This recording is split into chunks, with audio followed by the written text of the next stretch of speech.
300 телефонски пораки си размениле поранешните министри Милијана Киевски и Зоран Ставревски, договарајќи се колку пари да поземат од кинеските банки. Со милионски суми требало да ангажираат градежна компанија да ги изгради автопатите Миладиновци, Штип и Кичево Охрид. Во една од пораките екс-министерот за финансии Зоран Ставревски се сомнева дека Јана Киевски без знаење на финансии се договара со представници од Кина. Нема ни износ, ни назив, ни фирма, ни параф на документот. Ако нема износ, назив, фирма, нема ни апликација. Не можеш вака да местиш луѓе. Не може еден да договара, а друг да мести. Срамота е. Никој никого не мести. Кога ќе ги имам точните суми ќе ти ги пратам. Не е убаво да мислиш дека те местат.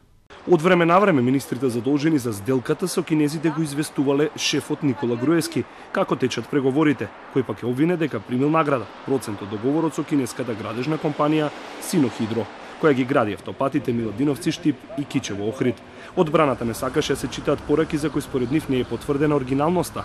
На тоа, судечки од Советот говори дека прво ќе се изведат овие докази, а потоа ќе се чуе мислењето на експертот кој ги вештачал пораките како докази.